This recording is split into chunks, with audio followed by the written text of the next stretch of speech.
My name is Rachel Wobrack. I'm a business development coach at Keller Williams Legacy in Towson. I have been with Keller Williams Legacy since September. My background before that was education, so a lot of trainings, presentations, working with, in my case, working with college students one-on-one. But I've been with Keller Williams Legacy, like I said, since September. And just to give you a quick heads up, tonight we're talking about finding and winning buyer leads and also the buyer consultation. So we're actually covering 2 modules in one. So we're going to move a little quick. You might see me skip a slide here or there just to kind of keep things moving. But welcome to week 2 of Ignite. If you didn't attend the first one, don't worry about it. We've recorded things, so we can definitely catch you up. But glad that you're here. If you have questions as we go through, please feel free, ask, let me know. If you were in week 1, hopefully you saw that this tends to be interactive. I'm going to ask you questions. I find that Ignite really is at its best when it's not just someone like me talking at people. So there'll be times when I ask, like, what do you think you could do here? Or what are some things you've tried? What works for you? Please speak up. I find that as many times as I've done this, I learn from you just as much as hopefully you learn from me. But yeah, so just to get started, let's move in. This first part is going to be finding and winning the buyer. And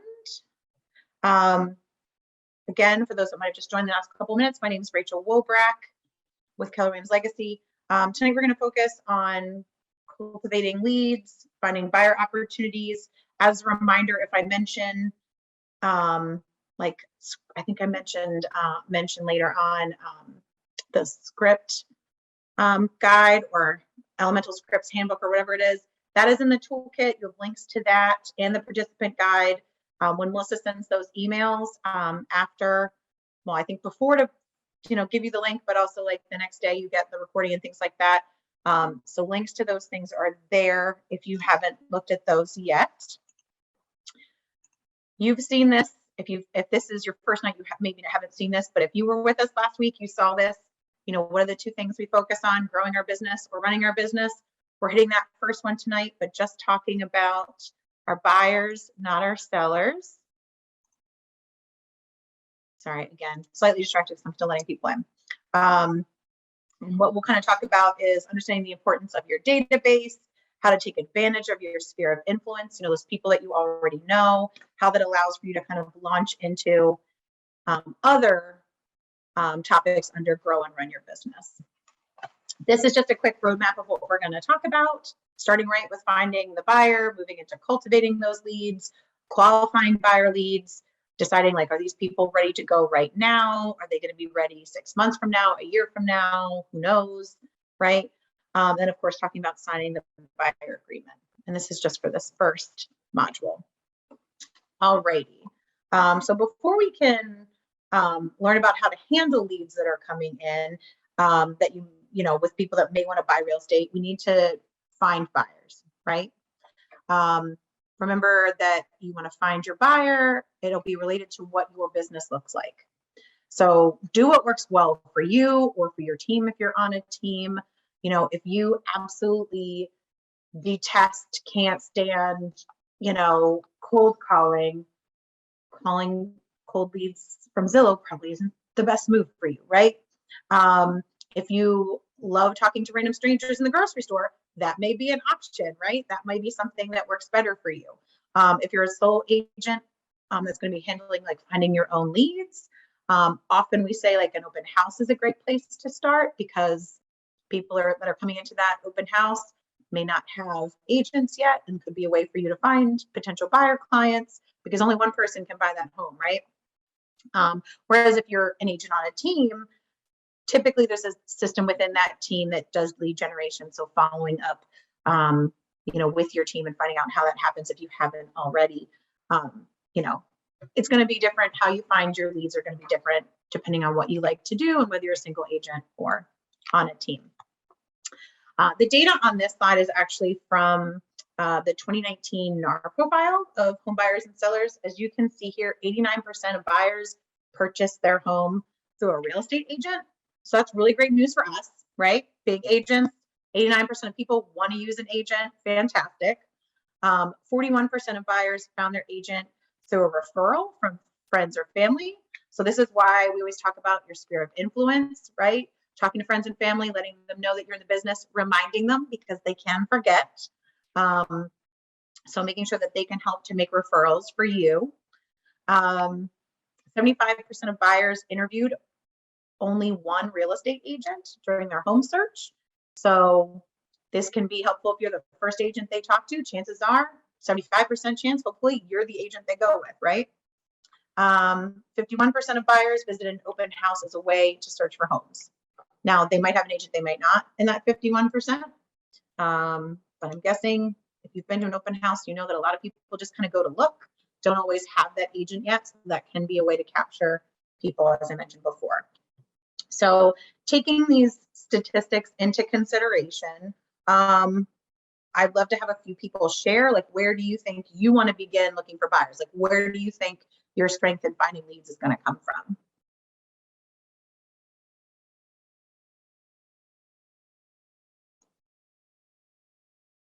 Or what is somebody already doing?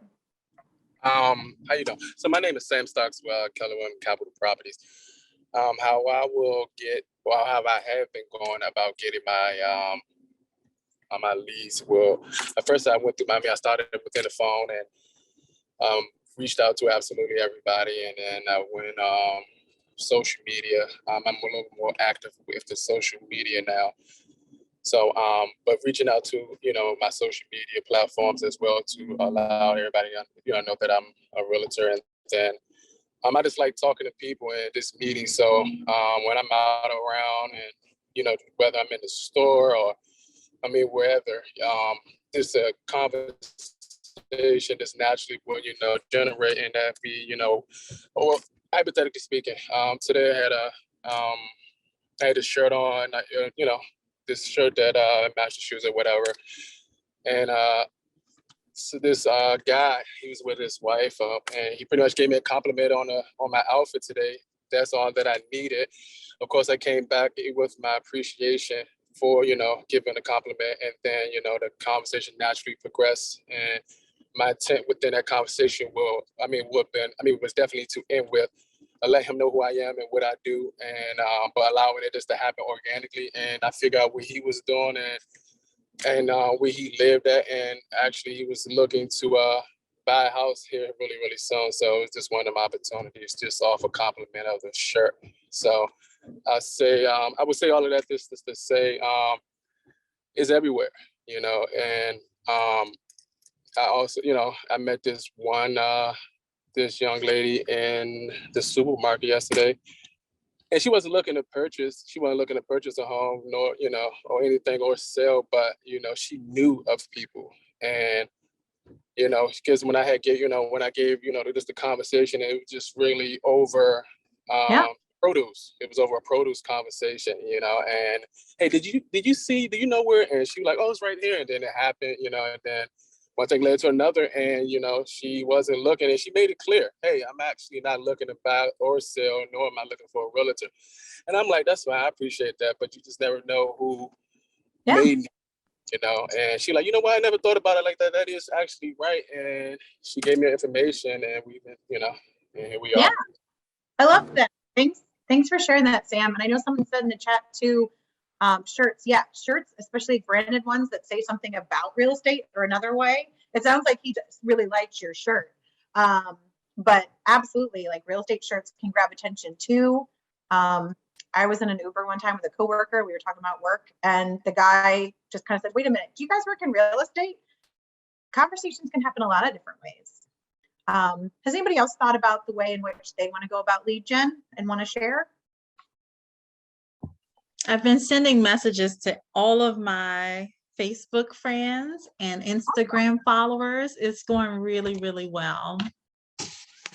Yeah, I'm using the Ford method. So it's sparking up the conversation. So I've already been posting consistently on my stories whenever I'm doing just out and about doing my other lead gen strategies, or when I'm doing open houses or preparing for open houses, just listed properties, things like that. If I'm on my way to a showing, I'll post those things on my stories. So the people who I'm contacting, sometimes they're like, well, I see you're out busy doing real estate now. That's awesome. So that brings real estate into the conversation.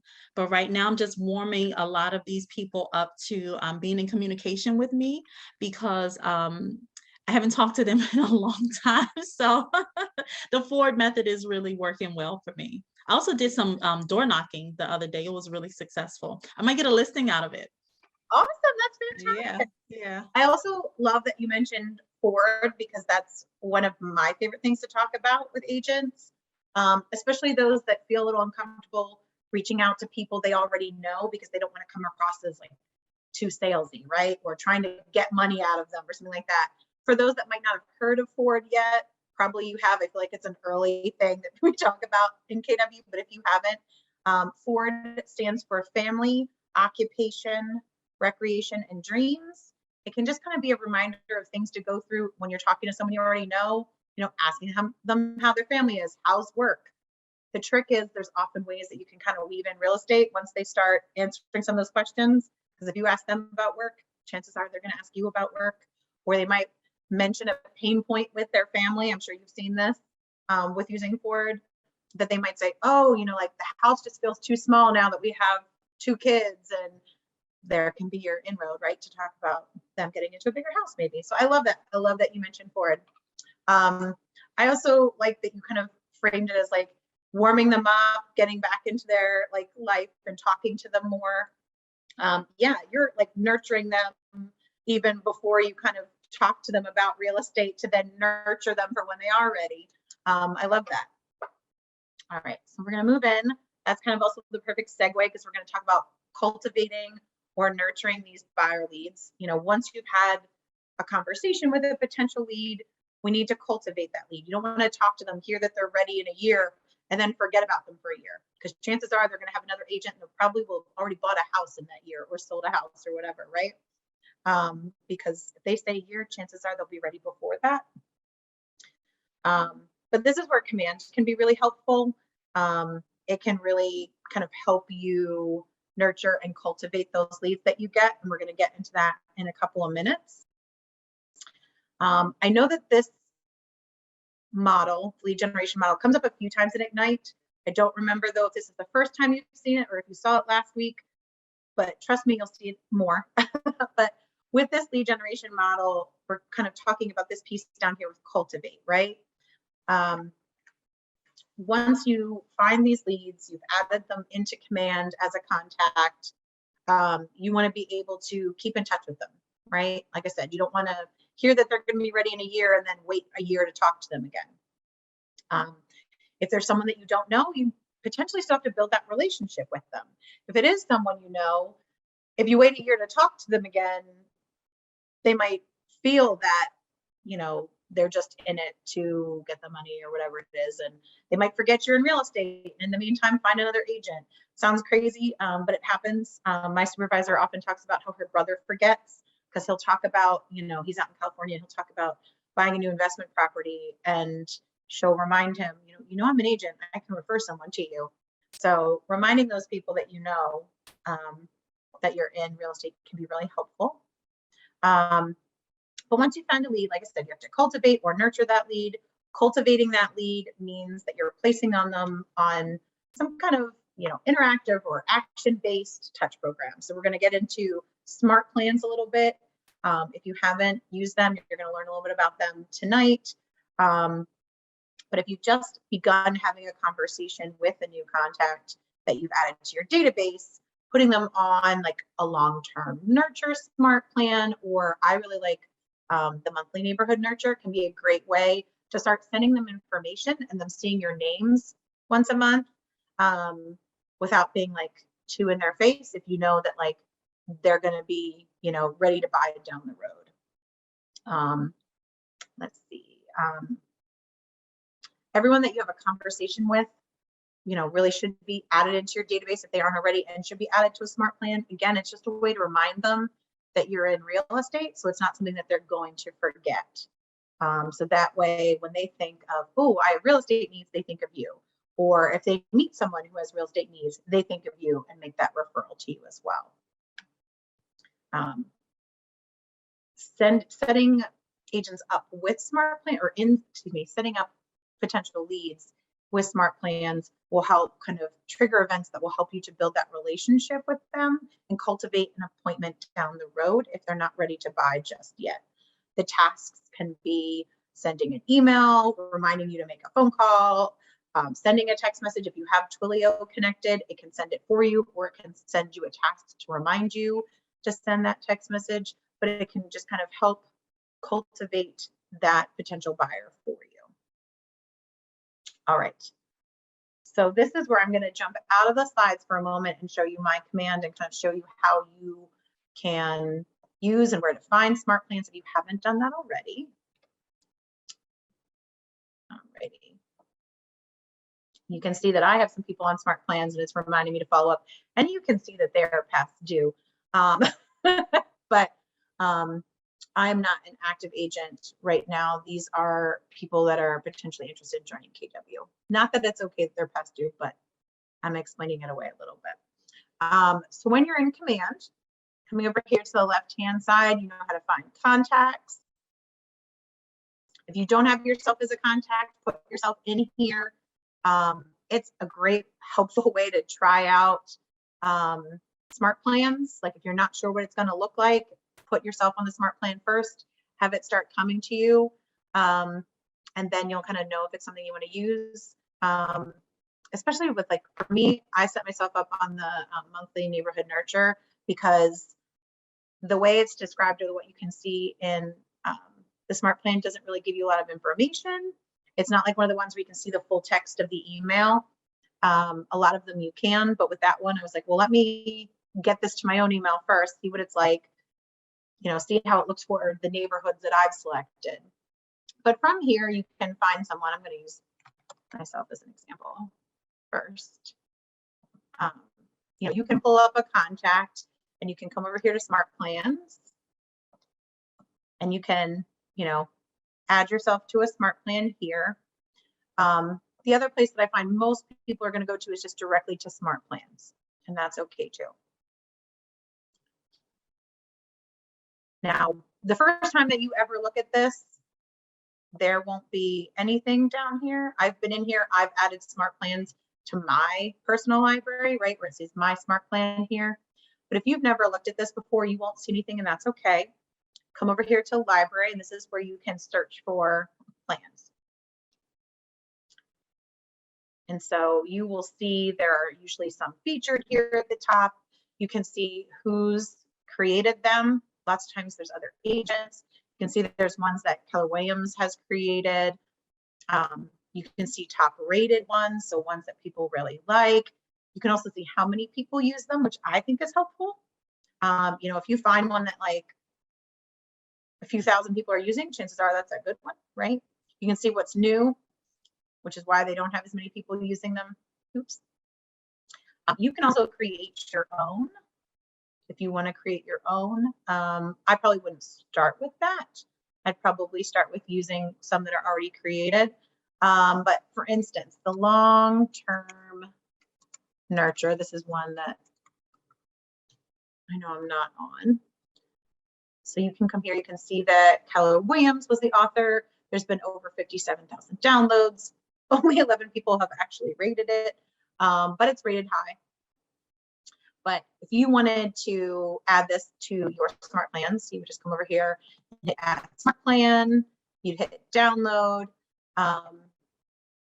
If you want to see the stats, you can see here, once you add it to the smart plan, there's a delay of 10 days. Then it will prompt you to make a phone call. Another delay of 10 days. If you don't have these delays, basically would have you do everything on the same day. So this just kind of helps to kind of space it out so you're not like sending 5 emails in the same day, right? Touch task, it says to have some kind of interaction with that contact, send a text message. You can also see suggested wordings for that text message. But it kind of shows you what's in that smart plan. So if I wanted to add this, I could click add. It would add to I had download, it would add to my smart plans out here.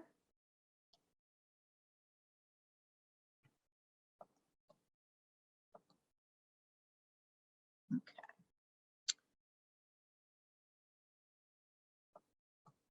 Sometimes you will notice that you need to refresh the page after you do this.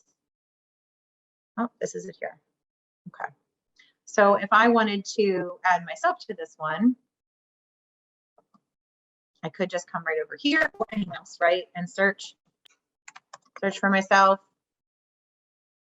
add myself, hit add to smart plans. Then it'll ask if you want to start it immediately that day or if you want it to start at a following date.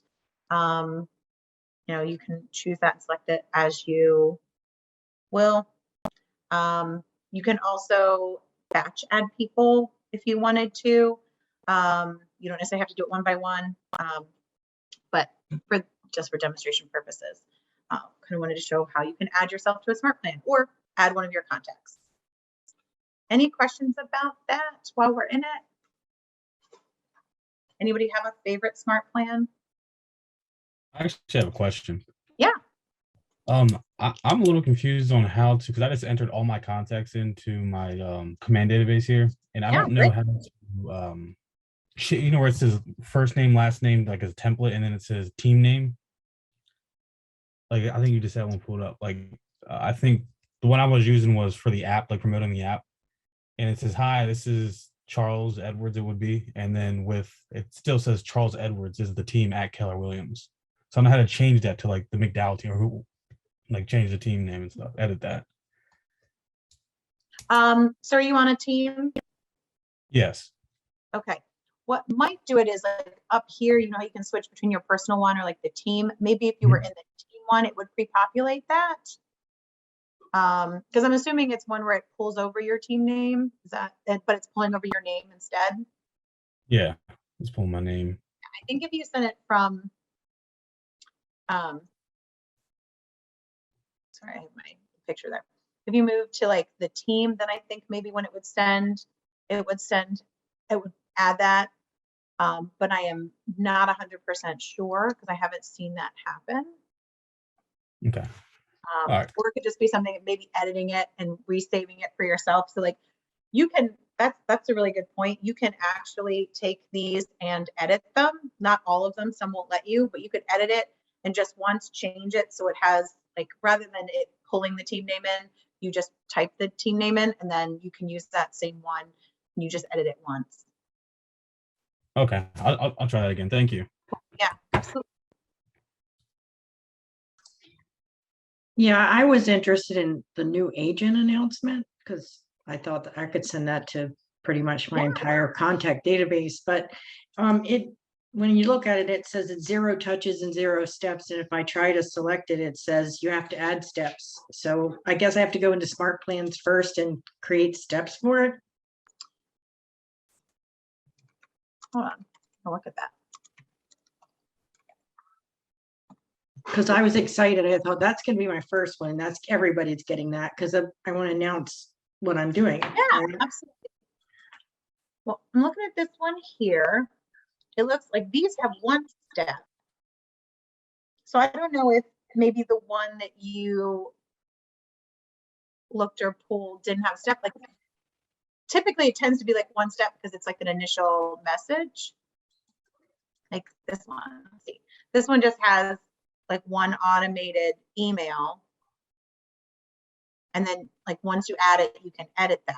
There should be at least one step. If yours doesn't have any, I would maybe look for a different one. Like one of these that has at least one step. Does that make sense? Okay. It sounds, I mean, because you went into the library to find one, right? Well, I'm on myself. I wanted to test it first, right? Yeah, you could send it yourself. And so when I'm in contacts and I pull myself up, on the right side, there's like timeline, opportunities, smart plans, tasks, notes. So I want to add a smart plan, right? So I would click on that. but then I get like another window that gives me a list of smart plans. I don't see library anywhere. Okay, so when you're in command, rather than going to contacts and looking at yourself,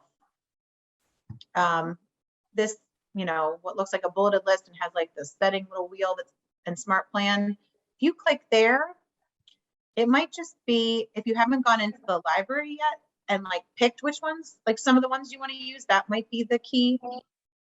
It's like when you click on smart plans, well, the first time you go in, you probably won't have anything here. So it might just be that you haven't gone into the library and picked which ones you want to download. So like you need to like add smart plan and then it'll show up in the My Smart Plan spot. Okay, all right, okay, I get it. But yeah, I'll leave my email at the end too. So like if you still having issues, we can definitely talk and try to figure it out. All right, thanks. Yeah, of course. This was helpful. Good. That's the goal. I love it. All right. Let's get back into the slideshow. Okay. So next we're going to kind of talk about qualifying your buyer leads because as mentioned, not all of them are going to be ready to go right from the start. They're going to be in different places. They might be ready to go. They want to buy tomorrow if they can. They might be like, ooh, like we need some time, like 3 to 4 months will be ready, a year, or like maybe even longer, right? If they just bought their house, they may be someone who's like, well, we just bought, it's probably at least 5 years down the road, but you still want to capture that lead and stay in their mind for when they are ready. So you can kind of qualify your buyer leads when you talk to people as being A, B, or C. So A is that person that's able, they're ready, they're willing to purchase. They could be under contract in a matter of weeks, depending on, how much they're offering in this market, right? But they could potentially be under contract in a matter of weeks. B buyers, they're the people that are ready and willing, but may not be able to right now. Maybe they need to pay down a couple debts so they can qualify for more, right? Or they're ready and willing and want to do it, but they have to wait until they switch jobs to move because they're moving closer to a job or something like that, right? They have to finish one place. There's something that's keeping them from doing that. Maybe they have to wait till their lease expires with their apartment or get cash from a tax refund to go towards a down payment, something like that. C buyers are the ones that have no immediate need. They may have an exacting situation. For example, it could be that they can sell a property. They like if situation where, the winds are right, they'd be willing, like if they could sell their property for a specific price or get a house on the street that they always love, but they're not like really looking unless like the perfect situation happens, right? So these are people that are going to be like down the road. Right, so the buyer lead sheet, this is available in that electronic toolkit that I mentioned that gets sent to you in the emails every day. So if you haven't seen that participant guide or that toolkit, this is in there, but that comes in that email after you registered. So you'll see one tomorrow if you're on this now. The buyer lead sheet can be used to help kind of decide whether your buyer is that A, B, or C and qualify for that in your head, like kind of where they fit. It'll help you uncover if that buyer is ready, willing, and or able to purchase a home right now. It also helps you establish control over the conversation. When you're talking to a buyer, you can ask them questions about price point they want to stay around, their motivation. That's really big, right? Especially in this market where they might have to put a few offers in, being able to remind them of that motivation and why they're so excited about getting into a new home can help kind of keep them determined to keep through the process. Location, where they're interested in being, their wants and needs in their next home, their timeline, finances, their availability to move or to look at homes even. This buyer sheet, some of this stuff at some point it'll become old hat. You'll be able to do it, no problem. But I think it's still helpful just to have in front of you to kind of remember and run through the questions with people that you're talking to. It's really helpful to avoid wasting time with leads that maybe aren't ready to buy just yet.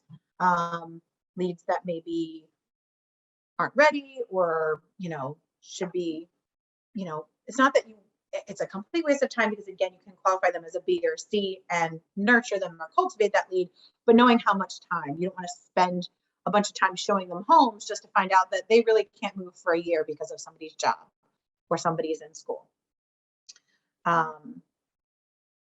But again, just because they're not ready to buy now doesn't mean that they're a completely dead lead and you want to forget about them, because you can come back to them in the future. All right. So signing the buyer agreement. We're going to kind of start to wrap up this module and move into the next one in a few minutes.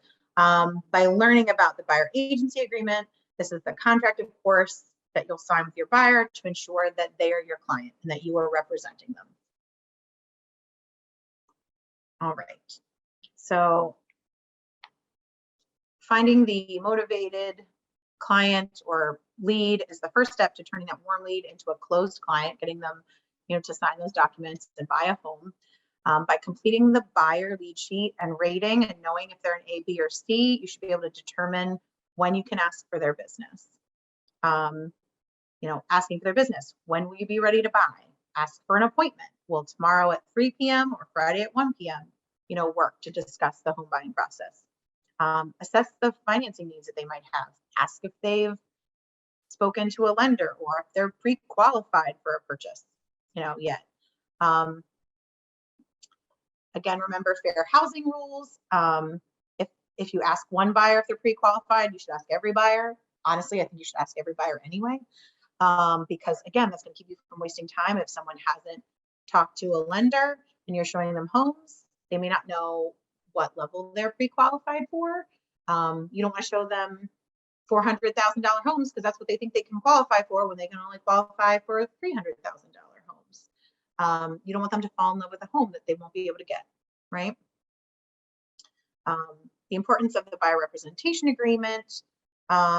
Again, without this agreement, the buyer isn't your client if they haven't signed it. They could still buy a home through another agent. They could buy it through you, but then you'd be the sub agent. You wouldn't be their agent. You would ultimately not be representing them, right? NAR's 2019 profile of home buyers, that same one that I was showing from statistics from before, states that 20% of all buyers pre-qualified for a mortgage online, and only 11% found their mortgage lender online. This means that you could potentially be a really great resource by suggesting some great lenders in your area that you know. Chances are your market center has lenders that they work with and partner with.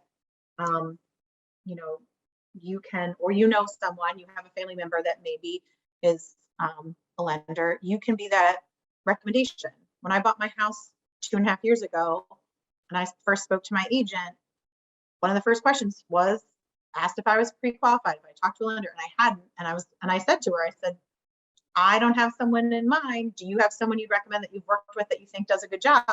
And she did, and that's who I went with because I met them and they were great and they walked me through the process. You can be that resource for your clients as well. That being said, if they have somebody they want to use, that's great too. Is anybody currently working with a buyer? Have you, scheduled that appointment or talked to them about the buyer representation agreement? I think we've gone through all that already. Yeah. We can You are working with a buyer. We can go over in person though. But okay, so you have a buyer that you're working with. Did they sign the buyer agency agreement? I believe so. It wasn't in person. I wasn't there. Oh, okay. But you're their agent? Mm-hmm. Okay. Well, I would definitely double check to make sure that they did. That way you know if you're actually representing them. But I was going to ask how you felt like it went when you gave it to them. But if you weren't there for that, you don't know just yet, and that's okay. Anybody else working with a buyer? And gone through the process of reviewing the representation agreement? I'm about to. I have I have a client and his wife, but they have some financial issues that they need to clear off their credit report. So I'm about to start doing a research on that. but I haven't got them to sign the buyer agreement yet because I needed to know the right questions to ask like these. So I'm glad we're having this conversation. Yeah, absolutely. And if they're still working with a lender, maybe clearing up, some debt or credit issues, like if they're not signing it right just yet, I think that's okay. You don't want to make it feel like you're just pressuring to sign this agreement before they're really ready.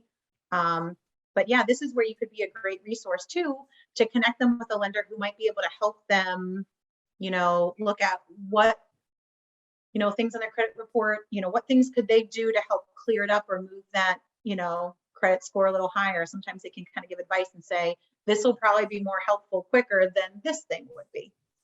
I know that's some of the things that like the lenders we work with often talks about. So you can definitely be a great resource. But it sounds like you might have done a little bit of that already. So that's great. Thank Cool. you. Yeah, I'm working on it. Sounds like you have a solid like B lead right now, right? You just got that money piece clears up. Good. They're actually ready to go as soon as I get my process together, get my systems together. I'm still working on it. Gotcha. Cool. Well, congrats. That's wonderful. Thank you. Thank you so much. Yeah. All right. So again, this is 2 modules. We're just kind of finishing up this piece, and then we're going to jump into the buyer consultation. But just a reminder, the NAR 2019 profile said that 90% of buyers would use their agent again or would recommend their agent to others. So having even one really good experience could potentially land you more business, right? The next time they go to buy or sell or they know people. I can tell you right now, my agent worked with 3 other people I know, because one person recommended to one person who recommended to me, who also recommended to our other friend. So that's what happens, right? If you don't know who to go with, chances are you're going to talk to somebody that has purchased. So having those connections and having those leads that you're cultivating could lead to further business. Often does, right? Let's see. Any questions for this piece? We also often talk about ahas or agents helping agents. Anything that really stuck with you from this first half before we move into the next part of this evening?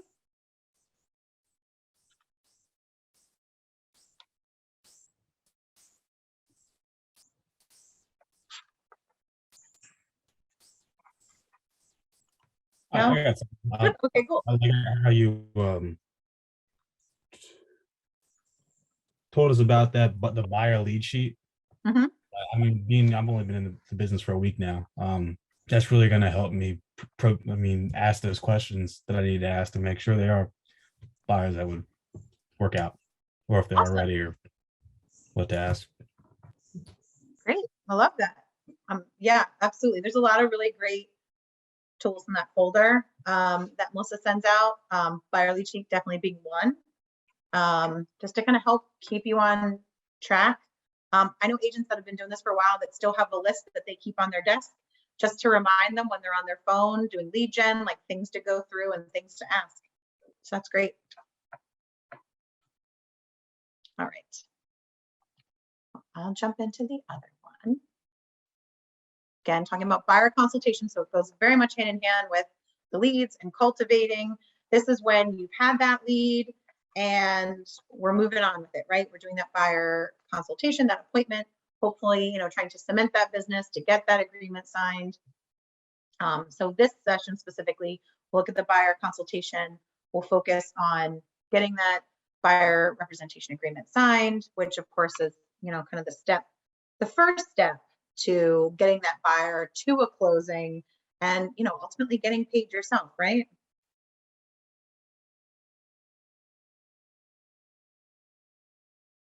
You just saw Trinity said that she has business too. Look down the chat. Sorry, I missed that a few minutes ago, but that's great. I'm glad that you've got something coming as well.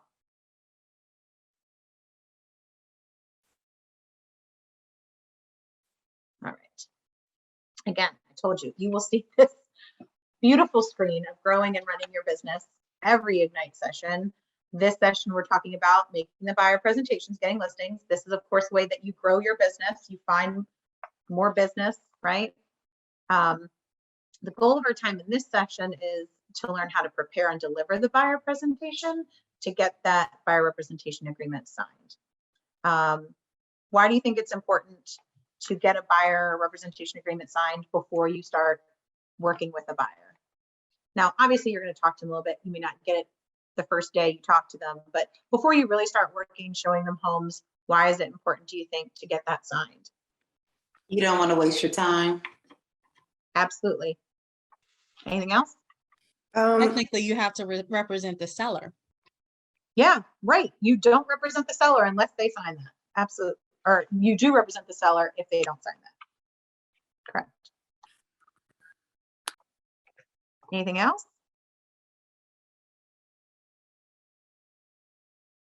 I mean, ideally, you don't want to work for free, kind of thing. Absolutely. Absolutely. Now, if you're a sub agent, if they are working with you, but they don't want to sign that, so you give them the who agents represent, you're working as their sub agent while they look at homes. If you haven't been into Bright MLS yet, you will soon for sure, but you will see where they talk about compensation for the buyer's agent, and you'll see for a sub agent. I have seen where, and I don't recommend this, I don't think it's nice, but I have seen where some agents will say whatever percentage for a buyer agent and 0% for a sub agent. So that can happen sometimes. So yes, obviously you can't make them sign an agreement, but you can also decide if you want to, as part of your business, that you don't want to work with people unless they're willing to sign an agreement. Like, that's a decision you can make for your business, or you can make the decision to say, no, I'm willing to be a sub agent for somebody too. Can you please explain what you mean by sub agents, or refresh my memory on that? Absolutely, I would love to. Yes. So if you are working with a buyer and they sign the buyer representation agreement, you are their agent, you are the buyer's agent, right? Let's say you're working with somebody and they don't want to sign the buyer agency agreement, then you know that you ultimately represent the seller, and what they call you then is that you're a sub agent. You are still working with the buyer and helping them like go through the process, you know, fill out contracts, potentially put in an offer, that kind of thing. But because you haven't had the signed buyer's agreement, you are not technically their agent, you technically represent the seller, and that's called a sub agent. Now, lots of times I see that the sub agent gets the same amount in Bright MLS as they're saying they're going to give a buyer's agent, but sometimes it isn't, which is just kind of my word of warning to kind of see that. And then you could potentially end up working for free, because you, if it's 0% to the sub agent and the person you're working with doesn't want to sign the representation agreement, you have no way to ask them for payment, because that's, you know, typically part of what goes into the buyer agency agreement. Great, thank you. You're welcome. Well, without the agreement, they also could be working with 4 other realtors at the same time. 100%, you're absolutely right. You could be. And some people will do that. They'll shop agents and see who can get them into certain homes faster. Like I said, don't recommend it, but some people do it. Now, is that common that they don't sign the agreement? In my experience, it's uncommon. Like, you'll see it sometimes, but most of the time, if you're talking to someone and like our clients or the people that we work with, typically they're not in it as much as we are. And so they only know what agents tell them, right? So if you're saying, hey, I'm really excited to work with you, the next step is you sign this buyer agency agreement so I can represent you and not the seller. Like, I mean, yes, it's possible, and some could say, no, I don't want to sign it, but most people are going to say, oh, great, that's the next step, we sign. An exception to that is sometimes investors won't want to sign because they are looking at a bunch of different investment properties all at the same time, and so they won't necessarily want to sign because they don't want to work with just one agent. They might want to have the opportunity to work with a bunch of agents for investment properties and things like that. So sometimes you will see that there. You know, you can also see if they're open to, you know, writing a very specific buyer agency agreement for one specific property. That way you can at least say that you're representing them on that one if you want. But yeah, I would say it's common that investors may not find because they work with a lot of agents, but not for your typical buyer that's buying for their residential needs. It's interesting that you mentioned that, because I actually am an investor, and I buy a lot of real estate investment properties. And I didn't even know there was such a thing as a buyer's agreement, really. It kind of got embedded in other paperwork because they didn't, a lot of the I live in Easton, Maryland, and I buy properties in Ocean City. And so I would get the news, you know, the emails would come in with all of the property listings to look at. And then I would do like virtual tours. And oftentimes I would buy stuff even without actually going to see it physically, until after closing. So, and the agent that I would work with, they would sneak it in at the end. Like when I would settle on a property I wanted to put a bid in on, then that was paperwork that was included in all the other paperwork that I would have to sign. So but I'm, and now that I've decided, because that's what made me fall in love with real estate, quite honestly, and why I wanted to be on this side of the fence. But I as I was learning the trade, and I'm thinking, why did they do it that way? Why? I would have gotten a buyer's agreement for me right from the start. I think some might, because if they've worked with other investors that don't want to, they might have just assumed that you didn't want to. Sometimes too, it's an agent that forgot, especially with new agents. I've worked with some and they're like, oh, I was working with this person. I showed them one home and they want to put an offer in. And I'm like, great. Did you have a buyer agency agreement? Like, no. I'm like, great. With the offer. I mean, it can happen that quickly, right? They can want to look at one house. They're planning to send them buyer agency, but then they want to put an offer in. So it gets bundled all together. Yeah. But now and you'll be able to have that, from an initial conversation and be able to say, hey, this will be one of the steps we take. Right. Yeah. Great. Thanks for sharing that, Debbie. All right. So our plan for today, we're talking about setting the appointment, preparing the buyer presentation, conducting the presentation, and we'll come back to a recap. And again, that AHA, or the agent helping agents. All right. So love to hear from some of you. What do you think the goals are, or what are your goals of a buyer consultation appointment?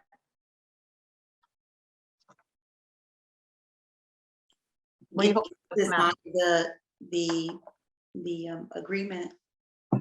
Absolutely. Sign the agreement. That's the ultimate goal. Yeah. Anything? What else? What else do you hope you learn or comes out of that appointment? I would say, obviously, to gauge what the buyer is looking for overall. I mean, you want to get a big picture of kind of what their expectations are, what their finance looks like. Are they selling a home in the process of that as well? Or are they, first-time buyers? What is their background? Was their experience previously? Yes, I love that. All those things. Finding your why, so you can kind of like get, script them on that if you need to. Yeah, absolutely. I actually created a buyer welcome packet, and inside there's a document that says, this is what you can expect from me. And it outlines like bullet points of, what I feel like my responsibilities are to them. And then there's also another form that says, and this is what your responsibilities to me will be versus what mine are to you. And I think it sort of like sets expectations for both of us so that we understand, how this relationship is going to work and what we each owe each other. I love that. And you guys are so good. You hit the 3 things that I was hoping you'd hit, right? Because you know what you're doing. But yeah, absolutely. The buyer consultation, it's your opportunity to establish hopefully a long-term relationship with that buyer. You're helping them now, but you're hoping you can help them sell and buy in the future. But yeah, goals, discover their wants, their needs, the values, things that are important to your buyer, deliver your value proposition and set those expectations, like Debbie was saying, for how you're going to help them find their dream home. And yeah, closing with a signed buyer representation agreement. I think those are the 3 big goals. So you guys are great. Good job. What do you need as an agent to prepare for a meeting that's going to accomplish those 3 goals? What are some of the things that some of you are already using or preparing to use in buyer consultations to make sure that you come away with those 3 things?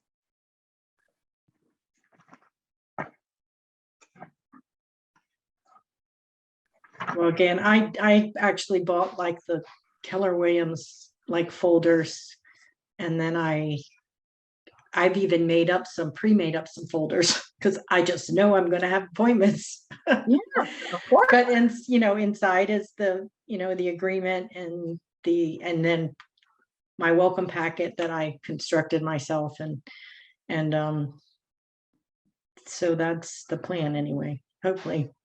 I love it. Absolutely. Now I just need a lead. Fantastic. Anybody else? Things that you're doing or preparing so that way that conversation goes the way you want it to? I went into Command and began constructing customizing one of the templates for the buyer's presentation. Great. Just to have like a visual, especially if I'm doing a Zoom conference for my buyers. It just kind of helps to have a visual aid and to have something in front of me to keep me on track, making sure that I don't skip any details and just cover all the bases. I love that. Absolutely. Yep. And you're going to see more of that this evening, the buyer presentation. That's fantastic. We talked about in the first module tonight, that buyer lead sheet. Anybody think that they might take that with them to a consultation? Hopefully, yes. Me. Yep. And then maybe, practicing closing scripts, right?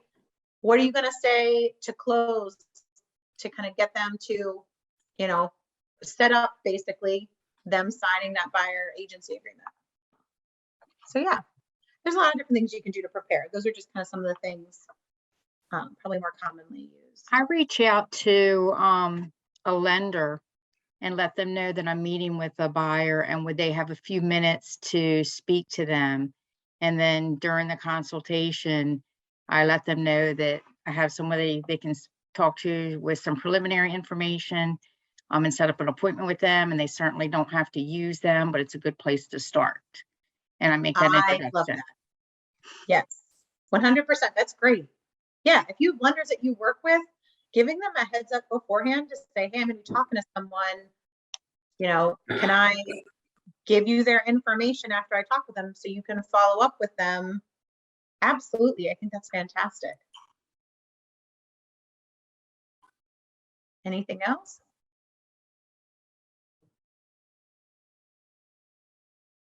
All right. I told you, we're going to see this a lot in Ignite, right? This lead generation model.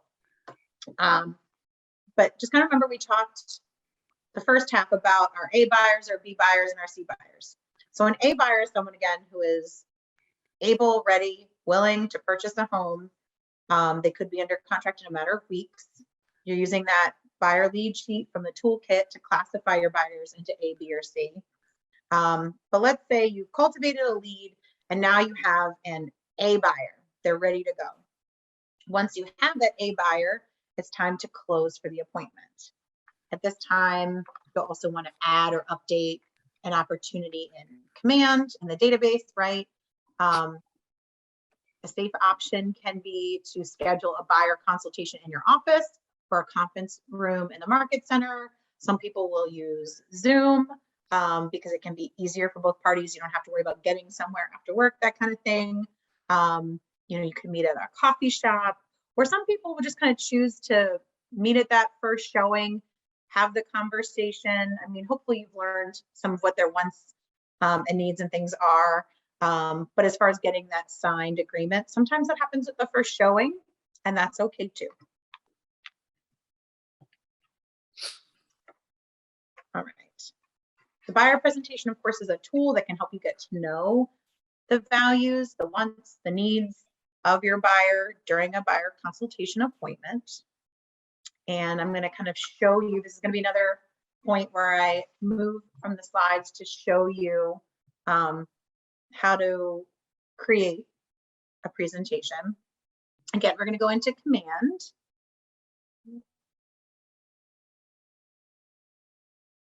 And so with this, you're going to come down to designs. I just want to mention too, you can see like right now, all the words are showing. If you haven't found out this trick just yet, if you click on the KW, like normally when you log in, it doesn't show and you have to like highlight over them. But if you ever just want to be able to see all of them, especially as you're learning command, you can just click the red and white KW up here and it'll show them and they just stay, which was really helpful for me when I was first learning the system, because remembering which one was smart plans and which one was campaigns or opportunities, it takes a little time to get to know that. But in designs, this is where you can come and find and create a lot of different things, but specifically the buyer presentation. There are 2 templates. They are fully customizable, so you can match your value proposition with the buyer that you're meeting with. But it's a tool to guide the conversation if you want to use it, right, and provide the client with a tangible demonstration of your expertise as a real estate agent. By no means do you have to use a buyer presentation, but I think you'll find that it can be very helpful. All right. I'm going to first kind of show you where to find it, but then we'll come back to the slides and we'll kind of go through the different sections of it. So design here, you're going to go to create design, and then you're going to come to print for the buyer, and you're going to hit continue. This is going to send us into designs, and you can find a lot of things here too. If you're looking to create business cards, that's in here. You might have seen some of the designs that I had saved. One of them was a listing presentation from like when I first started and I was playing around with it. So it should be right here under buyer presentation. There's actually more than 2 now. I guess when they wrote, scripts for Ignite, there were only 2, but you'll see there's a lot of different ones that you can kind of go through. You would choose which one you want, hit use, and then you can update it. So you can add, your own information. You can see it sliding through some of the different pages, so you can kind of get a preview of it. But you can choose to use whichever one. Once you pick which one you want to use, it'll then show up in the My Design section. So you can edit it, save it, come back to it later. It's there for you to use. But again, that's through command and through designs, and you can edit it once you choose to use it. Oh, they have names like modern, classic. Those were 2 original ones. Approachable, classic 1 and 2, and modern 1 and 2. There you go. You can also use it to create your own somewhere else if you want, but if you have that graphic design itch or you like to do it, you can also just kind of stick with one of theirs. All right. If you want more information about designs, you can use, there's a lot of articles on like how to in answers.kw.com. So if you have further questions, that can be a really great resource for designs, as well as a lot of things in command. If you haven't found that resource, highly recommend it. It's super helpful when you're like, how do I do this? Answers.kw.com almost always has the answer, thankfully. All right, so this is our table of contents. It's going to be the first page in most of those templates that we looked at. Each section of the buyer presentation is going to help you connect with that buyer, build confidence in your value proposition. You can make changes to the presentation, as I mentioned before, adding things, deleting things, reordering sections. So if you're going to do that, just remember that you may want to reorder the table of contents. Like if you end up switching a few of these, just making sure that you do that on the table of contents as well. What resources do you have to help you prepare a buyer presentation? Like if you were doing this for yourself, what resources do you have outside of a document like this? What might you use?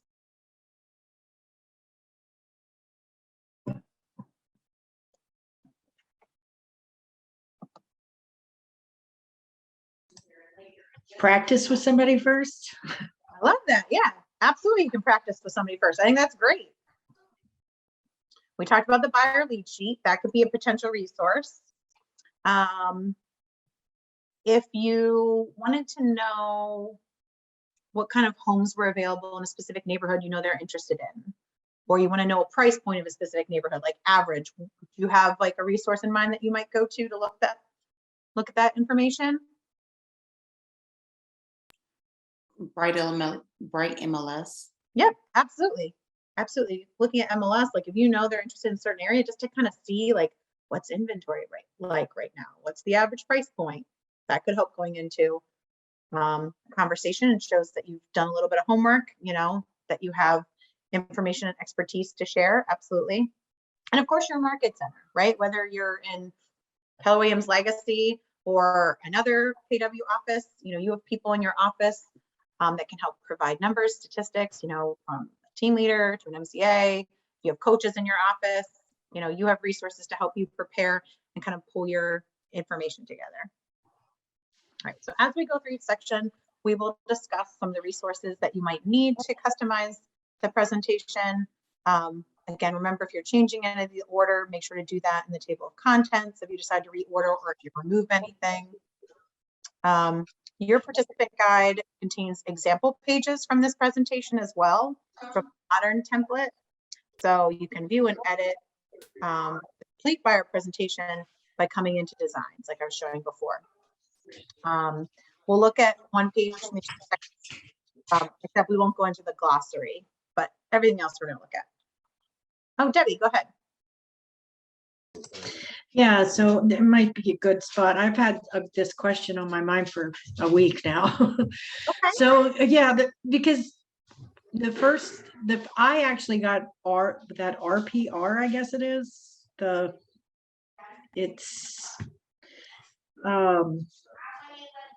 It's you can look up listings there too, right?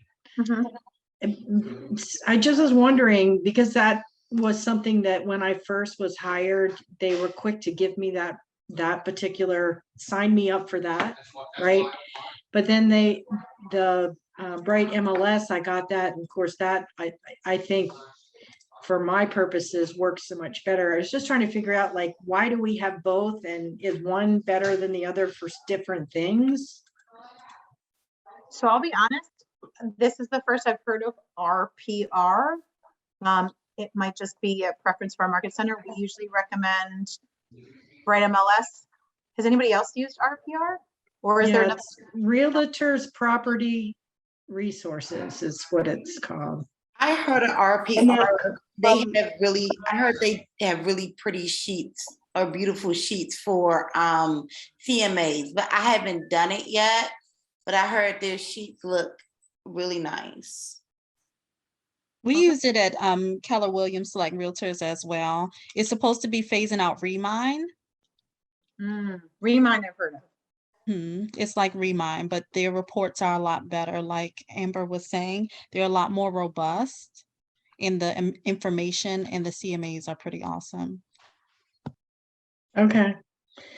There's so many tools that are being thrown at me. And so I'm just trying to almost put them in like little boxes of, I would use this one now, and I would use this one in this situation. So I appreciate those people that have used it, because that's one I've heard of. I've probably gotten an email about it because to Debbie's point, I feel like I get a lot of emails from, the board, but also from NAR, but also from every single vendor that they contract with. And so, yeah, I have like a folder where I just like put everything. So I'm like, okay, if someday I need that, I'll be able to find it in that folder. Yeah, there's a lot out there. And I think that's a great point, Debbie, like figuring out what box you can put them in and what's going to be helpful to you and maybe what isn't, because gosh, if you used every single tool out there, you'd go broke. Even the most successful agents, I think, just because there are so many tools out there, but finding the ones that are worth fit to you, even if they're inexpensive or free, like which ones are they really going to be the ones to help you? So yeah, absolutely. All right. So one of the pages is their dream home. That's the one that they have set up kind of as the first section. It can help set the tone for your relationship with that person. It opens by asking the buyer to explain or visualize their dream home buying experience. This will give you some tips and insights into how they're feeling about the process, what they're looking for in an agent. I know my dad just sent me a referral the other day that's from, or someone he knows, so I could refer them to an agent because they have their, you know, personal home. They live in Philadelphia, but they wanted to buy a cabin in the Poconos, and they'd worked with a couple agents and felt like they got ghosted after a while. And so, you know, I called and talked to them first and kind of found out, like, what are some of the things you liked about other agents? What didn't you like?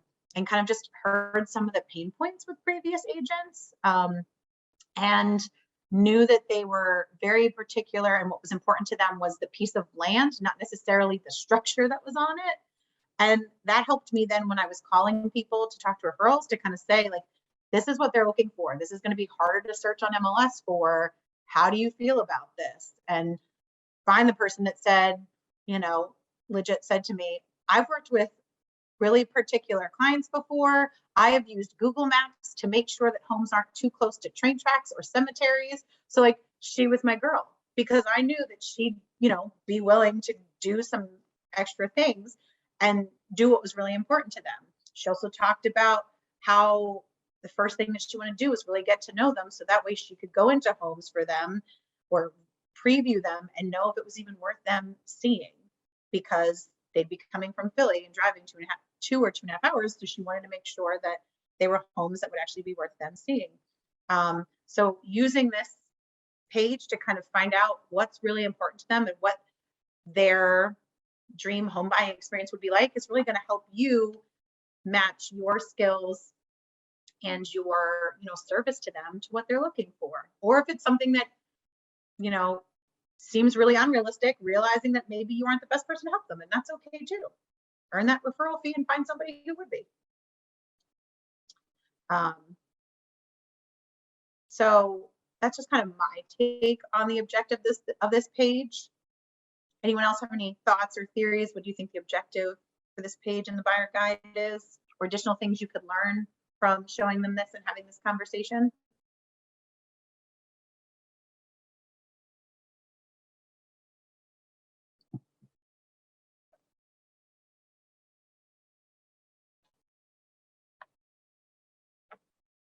Okay, well, it'll set up, help you know their needs, their wants, values.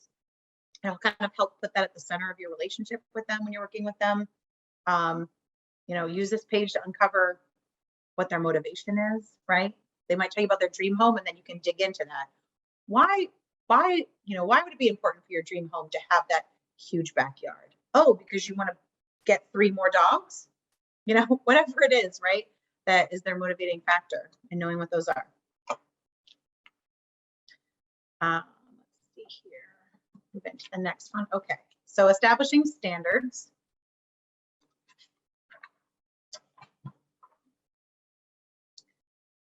All right, so this section is the buyer presentation. Of the buyer presentation is the preference profile. So what do you think is the objective of the questions on this page? Looking at what you can see.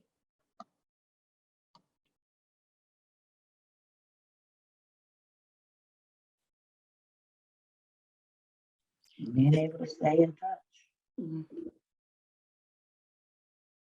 I'm sorry, I don't think I heard you. Could you say that again? That's just being able to stay in touch. Yeah, how they want to stay in touch. Absolutely. Preferences for communication. That's great. Other objectives for this page?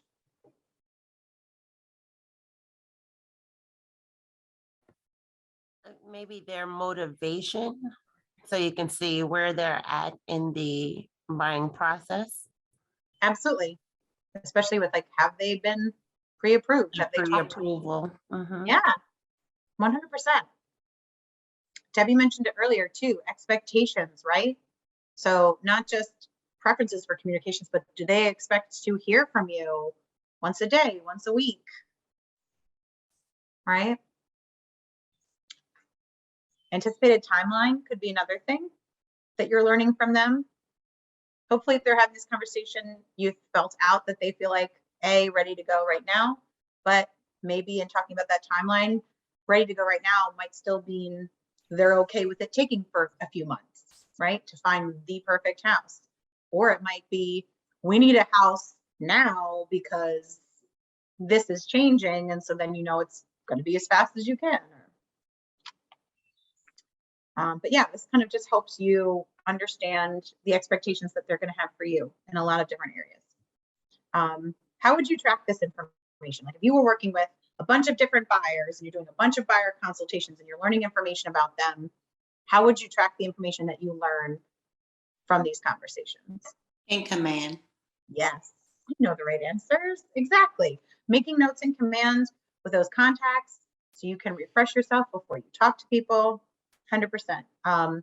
With any of these buyer consultations, whether you choose to use a presentation or not, it's imperative that you take notes, because even if you think, oh, I'm going to remember it, there's going to be something that you miss and you don't want it to be the most important thing to them. So taking notes not only captures the information for you, but if they see that you're taking notes, that's demonstrating that you think what they're saying is important. Have you ever gone to a restaurant and there's a bunch of you and the waiter is just listening to your order and not writing it down? Have you ever thought like, oh God, please just write it down. I don't want you to get it wrong. I mean, don't get me wrong. I know some waiters are really talented and can remember that, but I'm always worried because I know I'm not the person who could remember all that. It's the same way.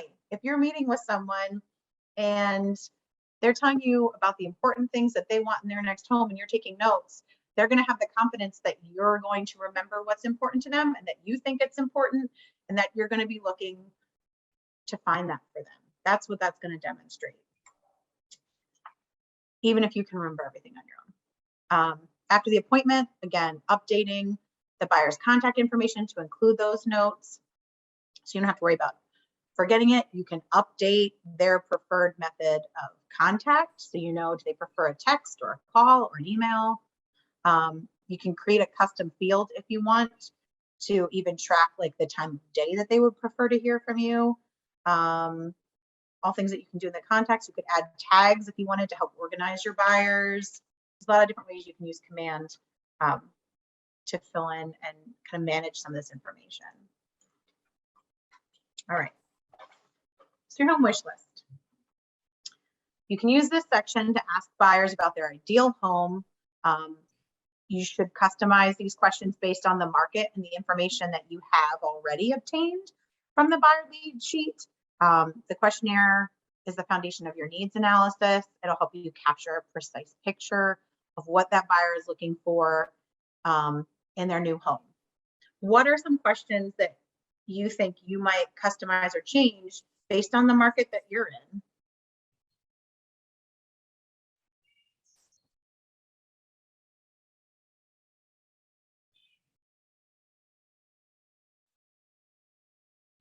Like if you were on the Eastern Shore, would there maybe be a question, or maybe not even the Eastern Shore, if you were not somewhere near water and they were asking to look in your area, is there a question that you would maybe add to this?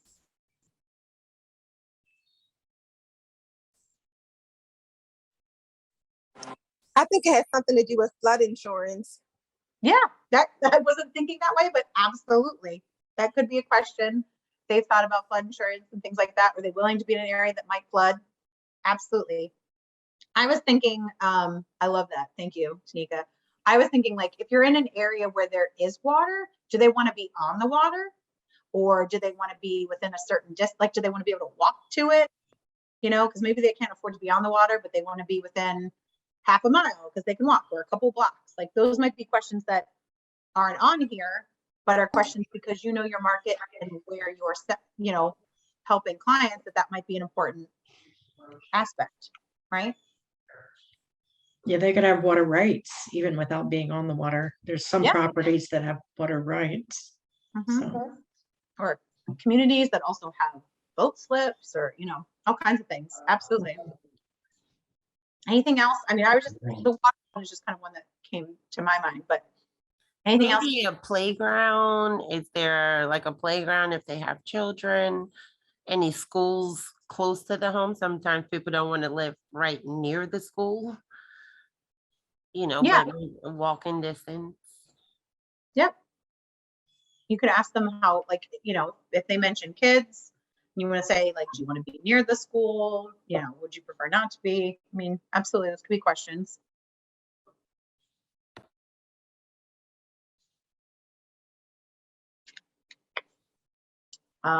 Depending on where you are in Maryland, it might be distance to the closest metro station if they, live in DC, or the light rail for Baltimore, or if they want to be near a highway or don't want to be near a highway, all kinds of different things.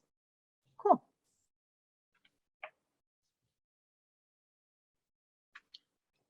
So this preference section kind of moves into neighborhood, right? So why do you think you want to include information about neighborhoods in your buyer presentation? Why do you think that's helpful? Gives them a sense of comparison in terms of things like price. 100%, absolutely.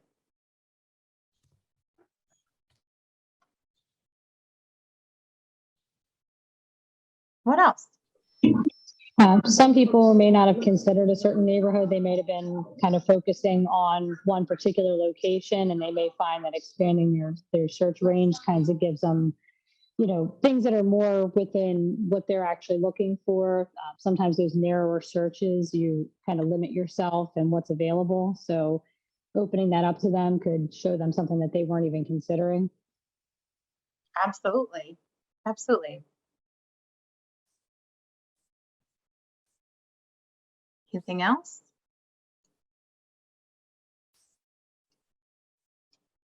Do you think that having this page might help to demonstrate your knowledge and expertise of the area and the market that they're looking to buy in? Yes, absolutely. This page, among other things, and the things that you both mentioned, helps to position you as a local expert that knows, neighborhoods and can, maybe make recommendations based on other things they've said. Absolutely. Does anybody know where to find the information that would go to fill in the neighborhood insights page? Has anyone done this before?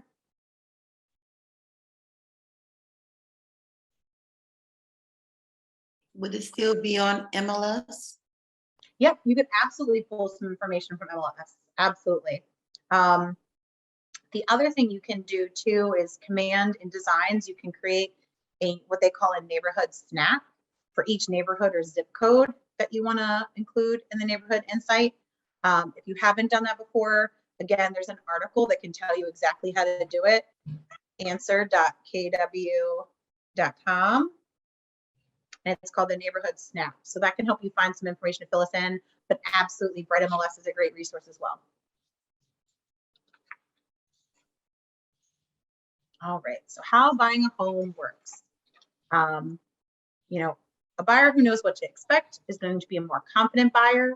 That sometimes can make them a little bit easier to work with than maybe an anxious buyer who doesn't know what's going on, who might bring up objections through the whole process. So being able to inform them of what to expect might make your life a little easier as the process goes on.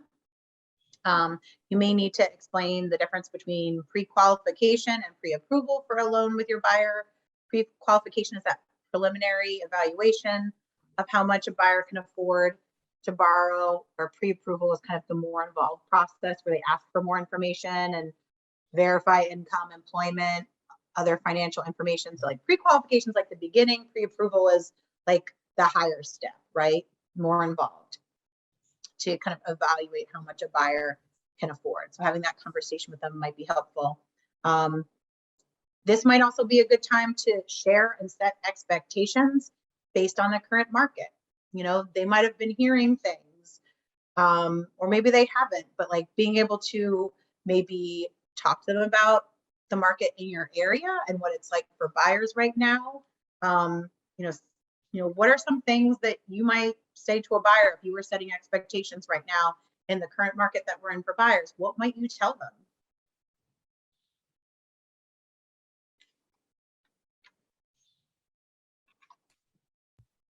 I've heard conversations about be prepared for the appraisal gap. Yep, appraisal gap can be one thing, absolutely. And explaining what that is, because I mean, I'll be honest, until I got in real estate, I had no idea. I'd never heard of it before, right? So yeah, explaining those things. What else might you mention?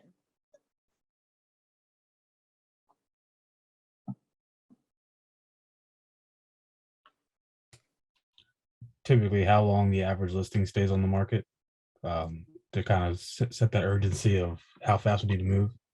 Absolutely, absolutely. Letting them know how fast some homes are going, and being able to use that data, right, and pull information to kind of say, like, listen, homes aren't on the market very long. This means we need to move quickly, right? That'll help you if they decide, you know, if they see a home at 1 o'clock, they're not waiting till the next day to tell you they want to put an offer in. You know, setting that expectation that if it's something they want to put an offer in, they're probably going to want to let you know as soon as they know and not take too much time on things. Absolutely. You can also just let them know some of the things besides the appraisal gap that might be helpful when putting an offer in. So letting them know that a lot of homes are going over asking. So that might mean that if they have a top budget of this, right, that they want to maybe look at homes a little lower so they're able to go a little over asking and still be under their budget. Like if their budget, their cap is 300,000, you may not want to look at a home that just went on the market at 300,000 because they're not going to be able to offer over asking price if you're seeing that in your market, right? Or talking about escalation clauses as a possible tool. But yeah, just kind of having those conversations and sharing some of the things that might be helpful, you know, not necessarily to scare them, but kind of like let them know, like, what are some of the things that they can maybe expect to see or talk about as they start to look at homes and put offers in. Great. All right. The affiliated business arrangement disclosure. So you might have heard there's Keller Mortgage. There's a page in the buyer presentation about Keller Mortgage. It's optional. You don't have to use it. But if you do choose to include the Keller Mortgage page, you must also include the affiliated business arrangement disclosure at the end of the document. Participants, or you'll want to like customize the first line of the disclosure to include the name of your market center, of course. But this is only needed if you choose to talk about Keller Mortgage. You don't have to. If they already have a lender or if you have other lenders you want to recommend, that's fine. Just they want me to mention, if you're going to mention Keller Mortgage, you also have to have this so they know that it's affiliated.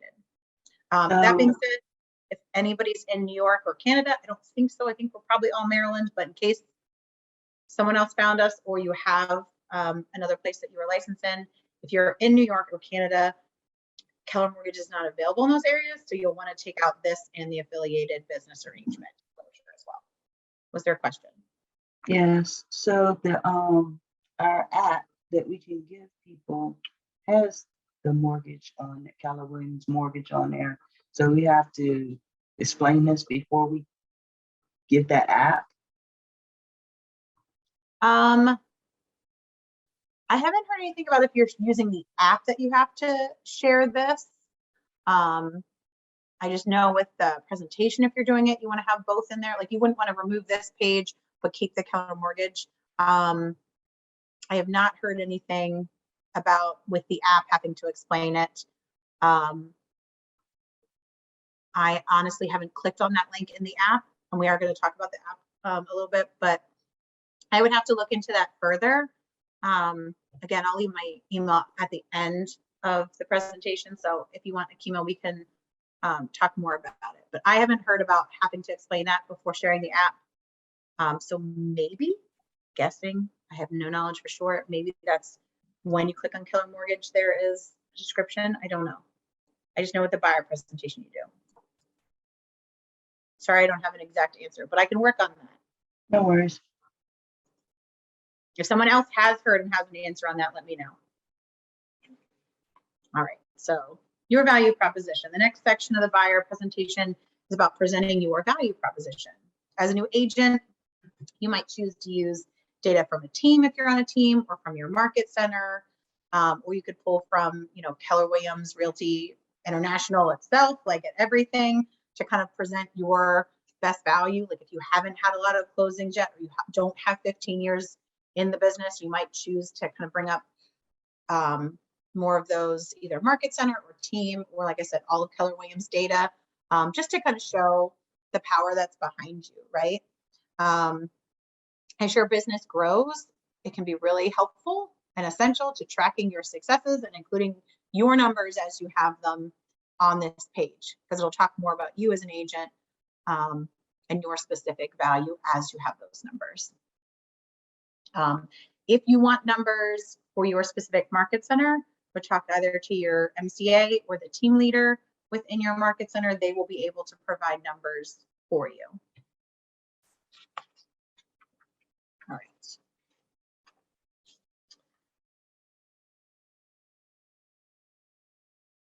The other thing, let me go back to this page. The other thing that could be really helpful that you could potentially do on this page too is include testimonials. You know, as you work with people, getting testimonials from buyers or sellers that you've worked with. Until you have testimonials, you'll want to remove that section from the buyer presentation. Another tip too about getting testimonials. Typically we think, okay, after we've provided a service and it's all wrapped up, that's when we want to ask for testimonials. So like, I think for a lot of agents, they think, okay, after closing, and you can do that. But the other thing to remember too is after closing, sometimes your clients will think, oh, it's closing, I don't need them anymore, I don't have to be in contact with them. It can sometimes be a little harder to get them to respond and provide a testimonial.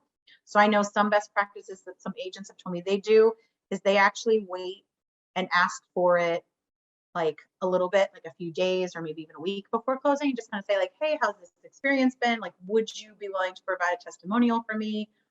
That doesn't mean that you can't wait till after closing, but if you are doing that and you find that they're not responding, it could just be that they think the process is wrapped up and they don't have that motivation maybe to go back and do that. Or sometimes you might be able to just kind of get that before the final page is signed, but after you've helped them find their home and they're just waiting to close. All right. So actually conducting the buyer consultation. Prior to meeting with a buyer, if you're using the buyer presentation, you know, I would print in color a copy of this customized presentation that you've put together if you're choosing to use one. Have a system for taking notes. We talked about this before.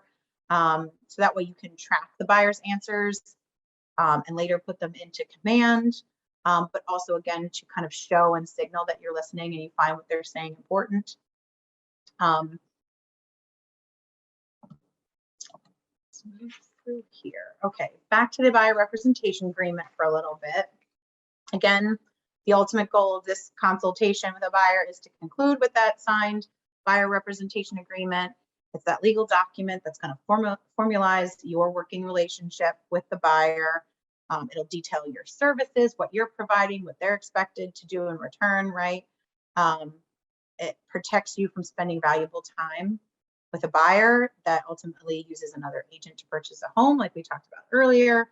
It also protects your client with your ability to truly represent them. And you can kind of talk about that too and kind of say like, this is a newer document. We didn't have this at one point, and it, you know, there was this assumed representation. They realized that that wasn't really there, and so they created the buyer representation agreement to ultimately represent the buyer and make that very clear, so you aren't representing the seller. All right, so we talked about the KW app. Has everybody downloaded? There's two. First, there's a command one. But there's also this one, which is like the consumer app, the one that you can share out. Does everybody have this? Or at least a few people, hopefully? I haven't. You haven't? Okay, well, hopefully we'll sell you on downloading it. I like it. I have it and play with it, but. I have a question about it. Yeah. So when I'm on my app, it's like I'm a prospect, not the owner of the app. So when I share my app like that, Mhm. it doesn't say it's coming directly from me. It's like it's coming from another person referring an agent, if that makes sense. So have you gone into the section that's like more, it's the bottom right where you can actually make yourself your agent? No, where would that be? I'm sorry. All right, I don't know if I froze or you did. Oh, say that again. Where would that be? Okay, so if you are in the app, Mm-hmm. the right hand side, it says more and it looks like a person. Uh-huh. You click on that at the top of the page, it'll say like find or search or something for your agent. You want to click on that and then make yourself your agent for this app, because you're right, this is a consumer app. So on my phone, it also looks like the consumer app, like I'm a potential client. Yeah, that's what it does. I have mine, Amber Andrews. Okay, It's my profile. Yeah, so it says your agent and has your name at the top. Right. So what it should do is when you share it, what it should do is also share you. So let's say I'm a potential client. You meet me somewhere and you're like, oh my gosh, I want to share my KW app. You would share it with me. And then when I download it and I have it, it would pull over you as my agent in the app. Right, but the text message says with the link, and it says, I use the KW app to search for homes with my agent, Amber Andrews. Download it now for a personalized experience. But why doesn't it should be, instead of when I send it, it should, to me, it should say, use my, you understand what I'm trying to say? Instead of. So I think it's one of those quirks of command that they, or with, one of their tools that they haven't found yet. Because I think this is set up for someone like, if my mom had this and she wanted to say, oh, there's this fun app, let me share it with you, it would then list me, right? Right. So I think this is just something where, when you pull it up, it doesn't send right away. So you could come in and edit that text really quickly. Yes, it would be better if it recognized that you were the agent and it changed the text. But at least at this point, that is not something that it does. But that is something that, like, if you have like someone who's a labs advisor in your office, I would mention to them, because maybe that's something you could get on. Because you're right, it does look like it's coming from a consumer, because I think they're assuming that there are more people that are maybe a consumer sending it or sharing it. But Than yeah, the actual agent. Consumer app. Like when I logged on, I had to find myself, and it does. It says your agent, Rachel Wobrak. Right. Not like your agent yourself. Exactly. Yeah. It's just one of those perks that you kind of have to find a workaround until they realize and they fix it. Okay, thank you. But yeah, no, thanks for bringing it up. So yeah, great opportunity when working with buyers in a buyer consultation.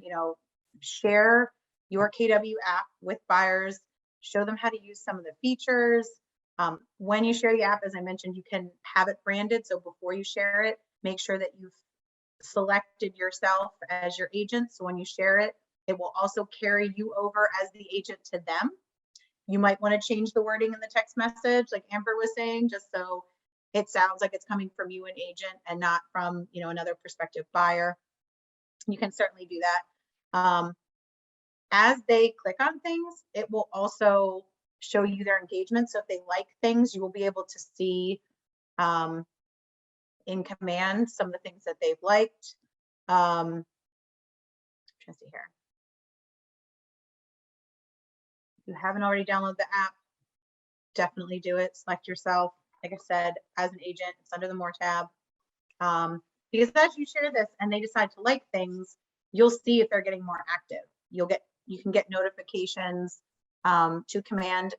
If you have the command app on your phone, I'd highly recommend allowing notifications there as well, so you can get things faster. If you haven't realized that it'll send notifications to your phone too, if you have the app, that's a great way to use it. But as they look at things and potentially create collections on your KW site, but on the app, you can then view these collections within their contact record, and you'll be able to see what they're liking, what they're, you know, putting into their favorites, things like that. So that way you can kind of reach out and ask them about these things. Again, to find out more information, because we don't have the time to go in depth in Command with this right now, answers.kw.com has plenty of articles and can tell you more how to find these once you get people on your app and liking things and being able to see what they're liking. The other thing that the app has is a guide. So there's a buyer's guide within the app. Pulling mine back up. So at the bottom, you know, there's the search, which most people are going to use. There's a feed that'll share things from saved search updates and collections they might have created. But in the middle, there's something called guide, and there's one for buying and selling. You can actually go into Command and edit that guide. And that's kind of what it's showing you here on this screen. So if you want to customize it to fit how your business runs or your market, to reorder steps or change something, or even just like customize it just a tiny bit. Like, first example, I would say, like it says here, start your search. The first step in buying a new home is for us to identify neighbors you want to live in. You can even make part of that, your first step is calling or texting Rachel and letting them know you're interested. You know, like you could put your name into it so they see this is something that you put together and have, you know, customized or changed, not just some generic thing. So you can make some of those changes. If you want to do that in Command, there's a consumer icon that you can click on the left-hand side in that long list over here, right? There's a guide builder tab and you can edit from there. So if you want to change any of the wording for those, you can. If you want to add things, reorder steps for some reason. But it's the same place that you might go to see like your landing pages or your agent site pages. That guide builder will help you edit it, and then it'll change in the app for the people that have your branded app. All right. So based on what you've learned today, what do you need to prepare for your next buyer consultation appointment? What are some things you want to do? All of it. Thank you, Amber. Hopefully that means you took away a lot. That's good. No, but seriously, I didn't even know how to access the buyer sheet. I didn't know how to even do the binder for the buyer's presentation. So you showed me all of that. So I am so appreciative. Wonderful. I'm glad. I mean, that's the goal, right? With Ignite, there's a lot that you learn, of course, from the real estate class. There's legal information, ethical information, some basics, some very technical stuff. It's a little lacking on the how to actually do the job, right? How to be an agent. Right. You know, like people can get licensed and be like, oh my gosh, what next? That's the goal of Ignite. Ignite is here to gotta do your job. No, it doesn't. Seriously. So I took Ignite for the first time. We ran it in my market center. Literally, it started the week that I started back in September. And I feel that it is a big part of how I kind of got up to speed as quickly as I did, having not been in real estate before. I highly recommend it. So I'm glad that all of you are here for it. I know some agents, last time we ran it, had been in the business for a year or two, but were going through it again just to pick up new tricks from other agents or to remind themselves of things they didn't know. I know that they're currently working on it. Like this is Ignite 2.0. I know that they're working now on like Ignite 3.0 that'll have new updates. I don't know when that's gonna officially be like sent out to everybody to do, but I know that's in the works. So absolutely, like this is. The student book is already available. What's already available? The student book. For 3.0? Oh, I hadn't heard that. Cool. I'm gonna have to look for that.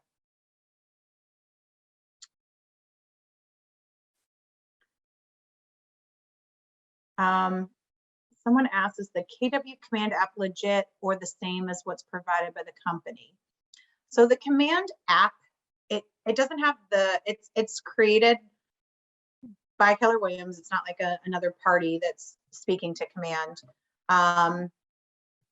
It doesn't have the full functionality because there's some things that you just can't do on your phone in the command app as well as you'd be able to do on the website. Like as far as if I remember correctly, like designs isn't in there, right? Because that would be kind of hard to do on your phone. But you can see your contacts. So you could add a contact. You know, if you're on the go and you open the command app, you can get notifications. So like if you have a smart plan and one of them is to send an email and someone replies to that email, you can get a notification of that through your command app on your phone. And that's exactly why I was wondering, just in case, you know, you can follow up with people. Yeah. Like using your phone instead of having to have, you know, an office or a laptop or whatever. Yeah. I had That's nice. Yeah, absolutely. I had an agent tell me the other day that she got to a showing a couple minutes early and then her client called and said, hey, I'm going to be like 10 minutes late. So now she had like 20 minutes and she was just sitting in her car. She opened up the command app and like looked at her tasks to see like who she owed a phone call to, like as part of her like nurture or follow-up plan to cultivate leads. And she spent that 20 minutes like making a couple of calls because she had that with her. Now, if we didn't have that, you didn't have your computer, like pulling up, you know, commands would be harder to do. So having that app could be a time to like kind of catch up on those when you have free moments too. Super. Absolutely. Thank you. Yeah, absolutely. Download it, play around with it.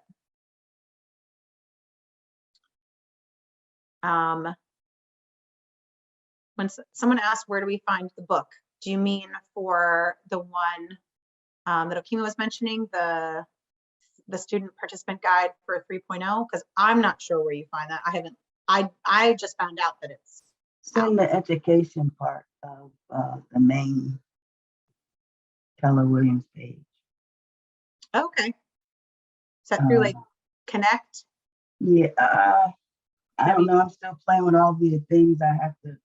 I'm on my computer, so I can't pull it up right now. Oh, I understand. But the it's like your market center sends you the email every week or pretty much throughout the week. But I think it's the one where they show you everything that's going on in the next week. Oh, so it might be different. They send out two at my market center. They send out two different emails. One, I think on Sunday, highlights everything from last week, and then and what's coming, and then the other one it shows like the command stuff on it. Yeah, I think a lot of information. It's like where you can find all the bold stuff and all that stuff. Yeah. That education spot. I guess it's probably KW Connect, because I know there's a lot of information there. I think it is on how to like even use command and things like that. Yeah, that would be my guess. All right. So before we completely wrap up, what are some things you learned today? You know, ahas, things that finally clicked, things that you learned from other agents from conversations today, things that you're going to take away or plan to use. Here, I got it. It's on mykw.kw.com. MyKW, perfect.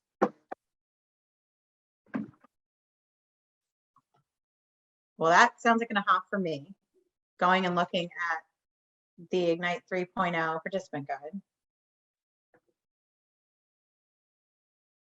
I'm also going to look into the RPR because that's not something I was familiar with before.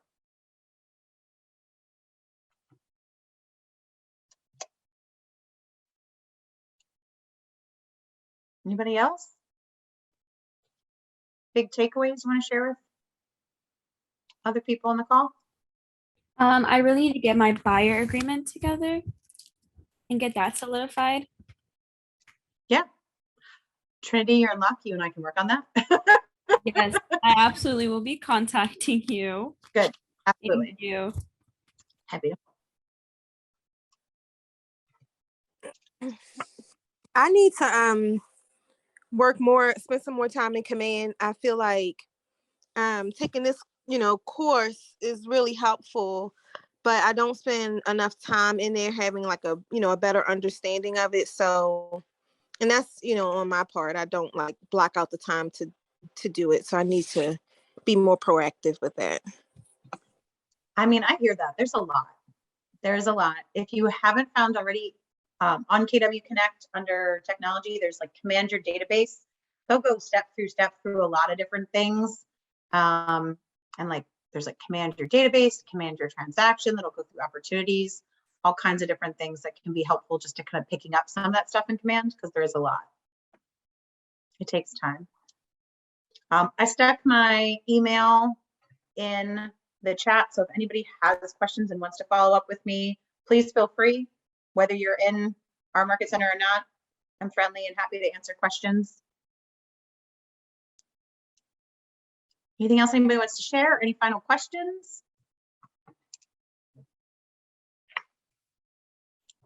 So I might not just be seeing it, but I can't locate your email in the chat. Thank you for mentioning it. You know what? I didn't send it to everyone in the meeting. I sent it to waiting room participants, which I don't think there are. So let me do that again. Thank you for saying that, Charles. Be helpful if you could see it when I post it in the chat, huh? There we go. Hopefully now you see it. Cool. Any final questions, concerns?